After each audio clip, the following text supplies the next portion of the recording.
Welcome to the Tennessee Teacher Apprenticeship Onboarding webinar.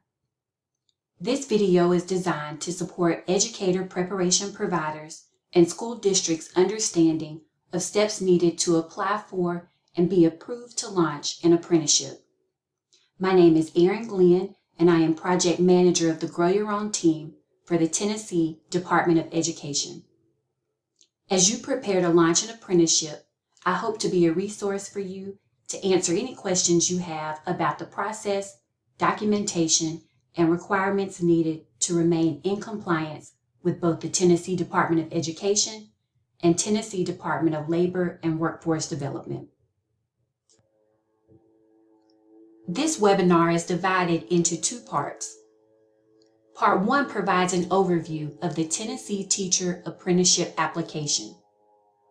There are 8 components to the application, and in Part 1, we'll walk step by step through each section to support your understanding. We'll also explore the rubric that accompanies the application and process for submission.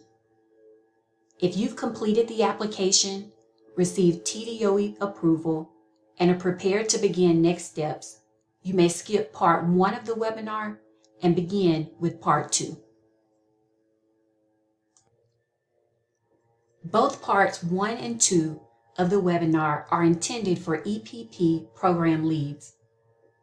While we welcome point of contacts in school districts to follow along, information provided is specific to EPPs as they navigate the application process and learn steps needed to register candidates for an apprenticeship. The goals of the webinar are threefold. In Part 1, our goal is that you complete the webinar with a comprehensive understanding of the Tennessee Teacher Apprenticeship Program. Through a guided overview of application components, you will understand what is required in each section and the stakeholder responsible for completion. With access to the rubric used to evaluate each section, you will leave Part 1 well prepared to work on the application. The second goal reflects understanding of the process to register candidates as an apprentice and documentation needed after your program has been approved. Exploring each form in careful detail, we will ensure your preparedness to submit documentation required by the Tennessee Department of Labor and Workforce Development. Finally, the third goal is to understand resources available to guide you through the process. Should you have questions about the application, documents, or even about Grow Your Own models, you will end the webinar with understanding of where and how to access information to support you along the way. Many resources are available online, and we'll navigate where they can be found and how to access them throughout the webinar. With that, let's dive into Part 1 to explore the Tennessee Teacher Apprenticeship Program. We'll begin with an overview of the Tennessee Teacher Apprenticeship Program application, which consists of 8 sections. As you see here, most components of the application are the responsibility of the EPP. Throughout our overview, you'll hear references to the Grow Your Own playbook mentioned throughout. The playbook is a valuable resource to support your understanding of the application and the model for apprenticeship. Please note, the playbook was published in May of 2022, following the Tennessee Department of Education's approval to offer registered teacher apprenticeships, and only reflects the original model of a 3-year bachelor's degree. The department will be creating additional guidance and resources reflective of new post-bac models, and all TDOE materials can be found on our Grow Your Own webpage under Grow Your Own Resources. Section 1 of the application requests general information for your program. Here, you will submit responses to reflect the Grow Your Own program lead for your campus. Identifying a primary and secondary point of contact specifies the person or people responsible for all things Grow Your Own with your institution. Here, you will also see that you may type directly into the form. Below the contact information, you'll find 3 questions that can simply be answered yes or no. Question 1 asks if you plan to shift a Grow Your Own program currently in place to that of an apprenticeship. This would include EPPs who have Grow Your Own programs in place because of one-time Grow Your Own grant dollars awarded in 2020 and in 2021. Because these funds are not reoccurring, you may be interested in converting this model to a long-term sustainable apprenticeship. If this applies to you, indicate yes, and if not, your answer is no. Question 2 specifies whether you are interested in gaining approval as an EPP without district partners to ensure your coursework requirements and programming meet state guidance prior to partnership with the school district. If this applies to you, indicate yes. In a circumstance such as this, we would encourage you to contact district partners to support employer components of the application after your portions of the application are approved. Question 3 will be answered yes if you are applying for a new program with a current partner. For example, if you previously offered a bachelor's pathway and now want to offer coursework for a master's degree, indicate yes, and if not, the answer is no. Below, you will type the name of districts you are partnering with if you answered yes to any of the above questions. Section 2 is relatively short and asks questions about the Tennessee Grow Your Own Center. Here, you will check yes or no to indicate if you've had correspondence with the Grow Your Own Center as a resource to support your work in the application. They are a one-stop shop to guide technical assistance, and if used as a resource, you will check yes and identify the nature of your question based on the options provided. While this is not a requirement, we do recommend reviewing their resources, initiating outreach, and understanding of their offerings. The Grow Your Own website may be found here.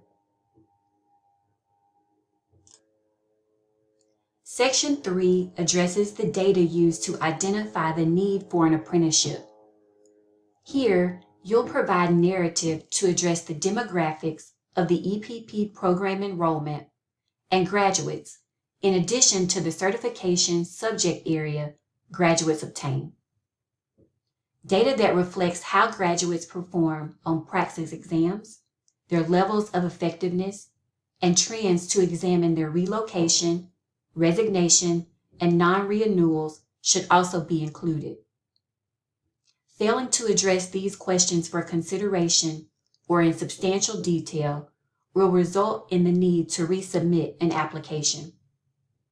As you'll see in the rubric, providing a clear and comprehensive understanding of data supportive of the need is required in Section 3. The next component of Section 3 addresses educator recruitment. The guiding question to support your narrative states, given your past and current EPP program data, how would your apprenticeship program seek to increase recruitment efforts for underrepresented educator populations? In your answer, you want to specify efforts that address various identity factors such as low income, first generation, minority, and genders targeted in your recruitment efforts. Grow Your Own teacher apprenticeships are meant to recruit talent from the community for the community, addressing essential elements of representation for students to see themselves in their teacher leaders. Lastly, you'll find room to add any additional information that explains your program design for implementation exclusive of district programming that will be addressed in Section 7. This might include work that leverages an innovative schools model or a blue oval city's impact in the state's western regional workforce as an example. As we move into Section 4, you will see this component of the application is specific to the apprenticeship program design. To begin, you will identify on-the-job learning hours required for an apprentice in your program. In addition, you will select whether these hours reflect a bachelor's, master's, or licensure-only pathway. Once identified, narratives are needed to support remaining portions of the application. First, information to explain the program goals and design of the apprenticeship are noted. Here you will define goals of the program and how the program will achieve these intended goals. In the next narrative, a sample schedule for how coursework will be completed is needed. Please note, this may be attached at the end of the application. If you choose to provide an attachment, please indicate this in the space provided for our reference. After you've included a sample schedule, narrative is needed to explain details on the size of your program for starting in future years. In other words, how many do you anticipate in 1 year, and what is your plan to scale and sustain within the future? The next two narratives of this section address whether previous experience is needed for candidate enrollment. Based on your pathway and program of study, what background, if any, is needed for someone interested in enrolling in your program? Lastly, you will outline your plan to recruit and market your program to potential candidates. How will this opportunity be shared with the community to support program enrollment? Guidance to support considerations may include convening a gathering of your target audience and recruitment videos, to simply name a few. Other ideas such as these may be found in the playbook on pages 55 through 57. Section 5 specifies program costs associated with an apprenticeship. Please note, federal requirements of any approved apprenticeship stipulate the apprenticeship program must be a zero cost to the candidate. Ideas to support funding expenses may be needed, and in addition to subgrant opportunities, funding sources may be found in the playbook on page 50. If you would like to apply for a subgrant, you may find the application on the Grow Your Own Center webpage. Funds will be awarded on a first-come, first-served basis in November of 2022. As additional funds are available, information will be posted and EPPs will be notified. The last component of this section references the funding sources you plan to use. Here, you may check all that apply. Section 6 of the application is used to explain how your program will be measured for effectiveness. In this section, you'll find indicators for program effectiveness. After checking measures you plan to use to evaluate the impact and effectiveness of your program, minimum requirements specify the need for biannual data collection and additional evaluation. To continue with an overview of Section 7 and Section 8, please join the second half of our Part 1 webinar.